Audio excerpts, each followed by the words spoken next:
आदिवासी नहीं है, इसीलिए आपको वनवासी कहा जाता है। इस षड्यंत्र को समझो, क्योंकि जैसे ही आप आदिवासी बोलते हो इस धरती के मालिक हो जाते हो, इस जमीन के मालिक हो। उनको विश्व आदिवासी दिवस की भी जरूरत है, लेकिन छुट्टी के नाम पर जो हम लोग संघर्ष कर रहे हैं वो बड़ा तकलीफ देता है दिल। नाचने कूदने वाली भीड़ तो चले गई, समाज के लिए लड़ने वाला कौन बैठा है? जोरदार एक बार खुद के लेता है।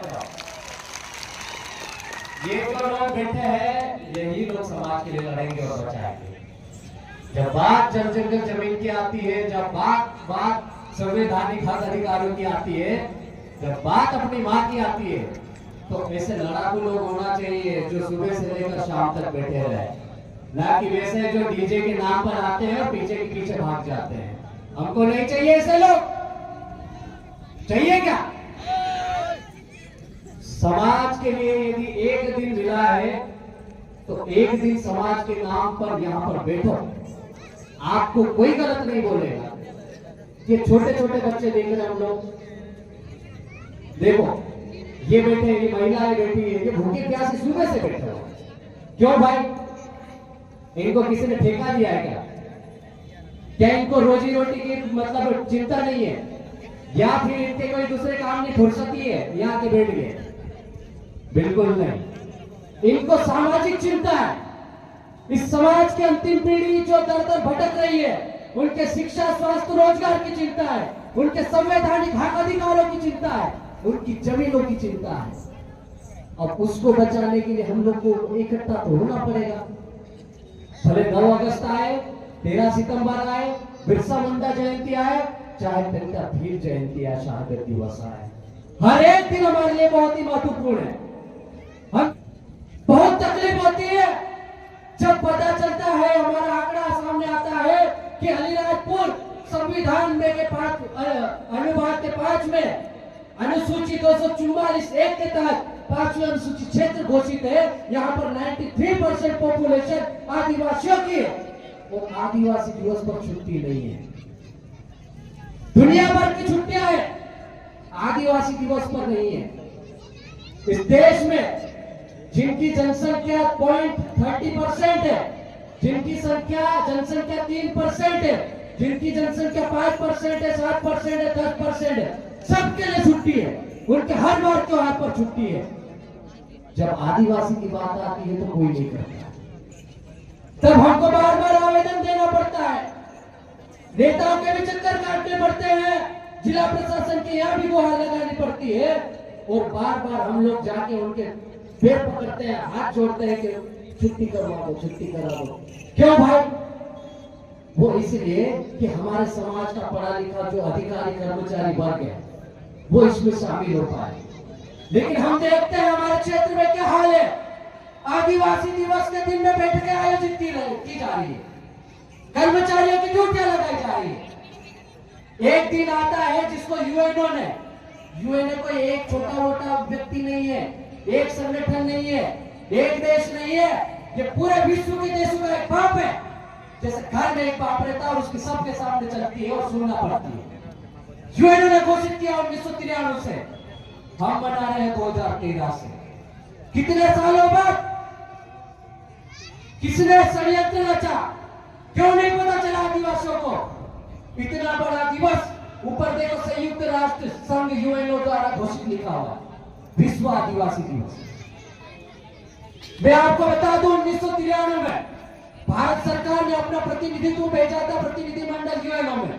इसी यूएनओ में वहां जाकर यहाँ के भारत सरकार के व्यक्ति ने क्या बोला था? बोले कि भारत में आदिवासी नहीं रहते हैं, भारत में आदिवासी नहीं रहते हैं, वहां पर भीलों के वंशज रहते हैं, और उनकी जो भाषा संस्कृति है वो संस्कृत से मिलती है। वो आगे जाते हो, वो सुप्रीम कोर्ट का जो जजमेंट है 5 जनवरी 2011, एक भील समाज की महिला को सरेआम नंगा घुमा दिया जाता है, सरेआम बलात्कार करके उसका नंगा घुमाते हैं। ये बात जब कोर्ट तक जाती है, हाई कोर्ट के माध्यम से जब अपील करते हैं, न्याय नहीं मिलता, तो वो बात सुप्रीम कोर्ट जाती है। तो सुप्रीम कोर्ट की जो जज रहती है, वहां की जो एक बेंच होती है, मार्केटिंग कार्ड जी के नेतृत्व, वो 5 जनवरी 2011 को जजमेंट देती है कि भारत के जो मूल निवासी है, ये जो भील वंश की, जो भील समाज की महिला नंदाबाई, जिसको तुमने नंदा घुमाया है, ये इस देश की मूल निवासी है, बाकी सब बाहरी आक्रमणकारी की संतान है। इतना बड़ा डिसीजन अभी एक हफ्ते पहले सुप्रीम कोर्ट का जजमेंट आया है। यहाँ पे पढ़े लिखे लोग और अधिकारी कर्मचारी समझ रहे होंगे, आपकी जमीन खसक जाएगी यदि आपका आरक्षण खत्म हो गया ना, तो ये गाड़ी घोड़े भूल जाना भैया। उन्होंने जजमेंट दिया है, 7 बेंचों की जज ने, एक बेंच थी, 7 जज थे उसमें एक दलित जज भी था। उन्होंने कहा है कि अब जिस तरह से आर्थिक आधार पर आरक्षण होता है ना, यदि कोई सांसद विधायक एक बार बन गया, किसी के घर में एक नौकरी वाला हो गया, अगली बार नौकरी नहीं मिलेगी, आरक्षण से बाहर करो। आपको बाहर निकालने का रास्ता बनाया जा रहा है। आपको पहले प्रमोशन में आरक्षण से दूर किया, आपका एट्रोसिटीज एक्ट खत्म करने की कोशिश की, हमने 2 अप्रैल को भारत बंद करके एट्रोसिटीज वापस बचाया है, उसमें सबका आपका योगदान रहा है। फिर धीरे से आगे धीरे धीरे पर कतरते गए, आज हमारे आरक्षण पे अब बोले क्रिमिनल लागू होगा, एसटी कोटे में भी एसटी कोटा शामिल होगा, यानी कि हमारे बीच में भी लड़ाई हो गया। फिर बिलाला पटलिया बारे इलाकों में आपस में बांटने का काम चालू हो गया। कोई चाहता ही नहीं कि आदिवासी एकजुट हो जाए। 9 अगस्त नहीं मनाने दे रहे, बेटा भील जयंती मनाओ, मूर्ति लगाओ, 17 प्रकार के नोटिस आ जाते, नाटक चालू हो जाते हैं। जो अधिकारी कर्मचारी शामिल होता है उनको नोटिस दे दिए जाते हैं, उनका ट्रांसफर कर दिया जाता है। हम सम्मान करते हैं, आज पहली बार हमारे मंच से स्थानीय जनप्रतिनिधियों का सम्मान हुआ। आज तक इतिहास में किसी आदिवासी समाज के बैनर पर नहीं हुआ, स्पेशली जयस का भी सम्मान नहीं करता, लेकिन पहली बार हमने सम्मान किया। क्यों जरूरत पड़ी? क्योंकि अब वक्त आ गया है समाज को बचाने का, अब वक्त आ गया है एकजुट होने का, अब वक्त आ गया संगठन दूर, क्षेत्र दूर, उप जातिवाद, भील बिलाला पटलिया बारेला, जयस अजाक्स आकाश फलाना ढिमका भील सेना फलाना सेना सब बंद करो, ये काम नहीं आएगी। आप समाज खतरे में, आपकी बहन बेटियों की इज्जत खतरे में। आप झारखंड चले जाओ, छत्तीसगढ़ चले जाओ, मध्य प्रदेश के बालाघाट साइड चले जाओ, वहां पर नक्सली मूवमेंट है।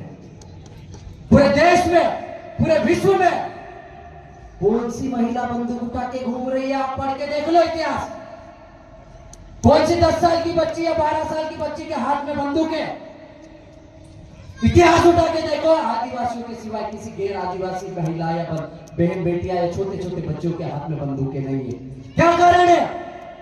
ये परिस्थितियां क्यों बनी? ये नौबत क्यों आ रही है? क्यों हम इतना गला फाड़ फाड़ के चिल्ला रहे हैं यहां से? क्यों आपको 5-5 बजे तक बिठा रहे हैं यहां पर? हम भी डीजे लाते, समाज हम रैली करते, आप नाचते गाते घर चले जाते, लेकिन ये गलत बात है। आदिवासी समाज नाच गाने के लिए नहीं बना है। आदिवासी समाज सीना ठोक कर उस समय तीर कमानों से, गोफनों से, धारदार पालियों से, बंदूक और तोपों से मुकाबला करके ये जमीन बचा। आदिवासी समाज का बलिदान है। ये जो 5वीं अनुसूचित क्षेत्र है, ये जो आपके पास आधा 1-1, 2-2 हेक्टर जमीन है, ये बिरसा मुंडा का आंदोलन है, ये टंट्या भील का संघर्ष है। यदि वो नहीं होते, वो भी टंट्या भील सोच लेता कि मैं तो भील सेना बनाऊंगा, मैं भीलालों के लिए नहीं लड़ने वाला, मैं बारेला के लिए नहीं लड़ने वाला, तो क्या होता? यदि बिरसा मुंडा सोच लेता कि मैं सिर्फ मुंडाओं के लिए लड़ूंगा, झारखंड में लड़ूंगा, तो आप उसको पूछते क्या? इतनी बड़ी लड़ाइयां हुई और हम छोटी छोटी चीजों में बट गए। आपसी संघर्ष को बढ़ावा दे रहे हैं, ये गलत बात है। आप समाज को बर्बाद करने पे तुले हो। आप समाज को बर्बाद नहीं, आप समाज को मारने पे तुले हो। ये समाज की अंतिम पीढ़ी है जो समाज के लिए बोल रही है, लिख रही है, कार्यक्रम कर रही है, धरना दे रही है, प्रदर्शन कर रही है, रैलियां निकाल रही है, ताकि हमारे समाज का छोटा से छोटा बच्चा जाने ये जिंदा रहेगा तो हमारे आने वाली पीढ़ी जिंदा रहेगी। आज हमने भूपेन भाई नामक एक हमारा साथी है, भूपेन भाई कहीं हो तो मंच पे आ जाए।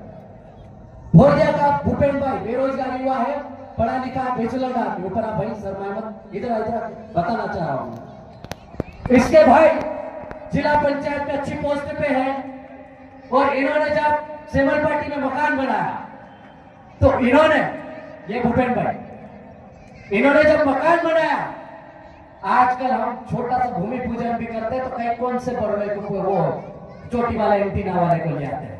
लेकिन इस आदमी ने पूरा घर बनाया, और घर की जो ओपनिंग होती है, आज का फैशन चल रहा हमारे आदिवासी समाज में, इस व्यक्ति ने उस फैशन को लात मारते हुए समाज के वरिष्ठ पुजारी बड़वे तड़वी को बुलाया, पटेल को बुलाया, उनके माध्यम से परंपरागत रूप से उस घर की ओपनिंग की। इसलिए इनका सम्मान किया, दिप्तेश्वरी का इसलिए सम्मान किया कि वो आदिवासी समाज की भाषा बोली को, कहावतों को जिंदा रखती है। ये अ फॉर अनार, आ फॉर आमली, हमारे में ए फॉर एप्पल पढ़ाया जाता है, इधर आमली पढ़ा रही हमारी में।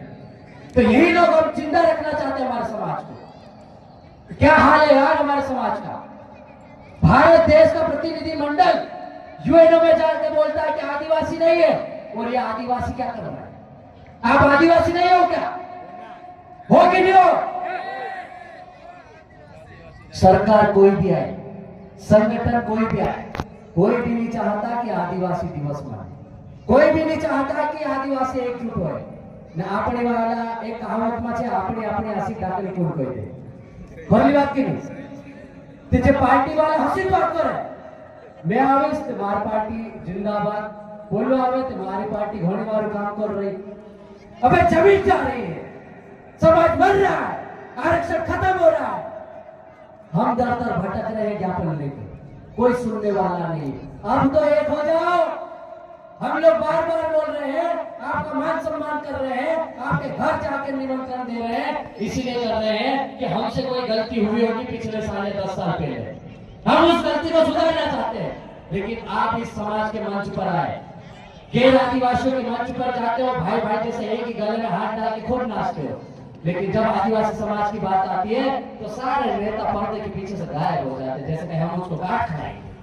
ये बहुत ही गंदी आदत है, ये बुरी बात है, इस चीज को खत्म करना है। अब ये लड़ाई हमारी आपसी लड़ाई नहीं है, हमारी कोई संगठन या पार्टीवाद से लड़ाई नहीं है, किसी सरकार पर्टिकुलर सरकार से नहीं लड़ाई है, क्योंकि 1993 से आदिवासी दिवस मनाया जाना था, कभी नहीं मना पाया। 2013 में भी संघर्ष करना पड़ रहा था, और 24 में भी छुट्टी नहीं है। तो ये सब बेवकूफ बनाने के काम कर रहे हैं। इस देश की सर्वोच्च पद पर हमारे आदिवासी समाज की महामहिम राष्ट्रपति महोदय विराजमान है। इससे बड़ा कोई पद नहीं होता इस देश में, राष्ट्रपति से बड़ा कोई पद नहीं है देश में, लेकिन उनको भी आदिवासी छुट्टी दिवस घोषित करवाने में शर्म आ रही, वो भी नहीं बोल पा रहे। हमारे क्षेत्र में विधायक है, सांसद है, सरपंच बनाने वाले हैं, जब दुनिया भर के नेता बन गए। ये आर्टिकल 330 332 है ना, ये ऐसे ही नहीं मिला है, ये संविधान में हमारे बाप दादाओं का संघर्ष रहा है, उन्होंने बलिदान दिए। ये जो लैंड एक्विजिशन एक्ट है, जो भूमि संपादन अधिनियम है, ये जो क्षेत्र है जिसमें कहा जाता है कि यहाँ पर ग्राम सभा ही सर्वोपरि है, ना लोकसभा ना विधानसभा, सबसे बड़ी ग्राम सभा, यहाँ पर गैर आदिवासी की 1 इंच जमीन नहीं है। गैर आदिवासी तो क्या सरकार भी नहीं ले सकती है, तो ये छोटे मोटे मामले नहीं होते। उस समय 1 लाख से अधिक आदिवासियों ने एक साथ बलिदान दिया, वो भगवान बिरसा मुंडा का योगदान था, उनके नेतृत्व में आंदोलन हुआ। सोच सकते हो आप, 1 लाख लोग किसको बोलते हैं? इतने सारे लोग मरे। उस समय उनके पास बदन पे ढकने के कपड़े नहीं होते थे, हाथ में बस तीर कमान के सिवाय कुछ नहीं, गोबर पाले। सामने वाले के पास तोप और बड़ी बड़ी बंदूकें। उन्होंने बिरसा मुंडा को भी लालच दी, बोले कि तेरे को बिरसा मुंडा अलीराजपुर जिला में आपको धार झापा बढ़वा इंदौर संभाग देता हूं, जा तेरे को जितना पैसा चाहिए ले ले। लेकिन बिरसा मुंडा पीछे नहीं है। ये संघर्ष रहा। उसको जब जेल में भेज दिया गया तो उसकी चमड़ी निचोड़ी गई, चमड़ी छील देते जैसे हम लोग बकरा काटते ही नहीं, और उसकी चमड़ी खाल निकालते, ऐसी खाल निकाली गई बिरसा मुंडा की। बिरसा मुंडा मर गया, शहादत दे दिया, लेकिन वो एक कदम पीछे नहीं हटा। वो आखिरी दम तक मरते मरते बोलता रहा कि मैं नहीं तो मेरे समाज का उलगुला, मेरे बाप भी जिंदा रहेगा और वो तुम्हारे से लड़ेगा। उन्होंने टट्टा भीड़ के आंदोलन को आगे बढ़ाया, इन सब के आंदोलन को बाबा साहब ने आगे बढ़ाया, जयपाल मुंडा ने आगे बढ़ाया, और हम जैसे लोग छोटे मोटे ऐसे मुंह फाड़ के जो चिल्ला रहे ना, ये भी एक आंदोलन ही। बाबा साहब ने जब संविधान दिया था ड्राफ्टिंग कमेटी को, ये हमारे जो देश के सर्वोच्च नेता थे उनको, तो उन्होंने कहा था कि ये जो संविधान है, मैं बस 2 मिनट में बात खत्म कर रहा हूं, ये जो संविधान है ये कितना भी अच्छा क्यों ना हो, लेकिन इसको पढ़ने वाले, लिखने वाले और लागू करने वाले जब तक दिल्ली और भोपाल में और जज जो सुप्रीम कोर्ट में बैठे अच्छे नहीं होंगे तो ये संविधान तुम्हारे खिलाफ ही होगा। और नतीजा एट्रोसिटीज एक्ट, नतीजा प्रमोशन में आरक्षण और नतीजा एक हफ्ते पहले जो निर्णय आया, देख रहे ना, वहां पे हमारा व्यक्ति नहीं। और जो छूट के जाते हैं वो पार्टी के गमछे डाल के जाते हैं, तो पार्टी वाला इधर ज्यादा उछले तो ऐसा गमछा खींच देता पीछे, तो वो बोल ही नहीं पाता। मैं ससंबट बोलना चाहूंगा, इस जिले में पहली बार चुन के गए हमारी भाभी जी सांसद महोदया, आप सभी ने वोट दिया, कोई नहीं बोल सकता कि हमने नहीं दिया, सबने दिया, तभी वो चुन के गए। और उन्होंने मान सम्मान से पहली बार उस सदन में चौबट क्षेत्र की खट्टारी के लिए आवाज उठाई। वहीं पर सड़कों पर हमारी दूसरी भाभी जी सेना महेश पटेल ने भी यहाँ पर आंदोलन किया। तो ये कहीं ना कहीं हम लोग जो आंदोलन चला रहे, ये जो आप आवाज उठा रहे, उसी का नतीजा है। बाकी समय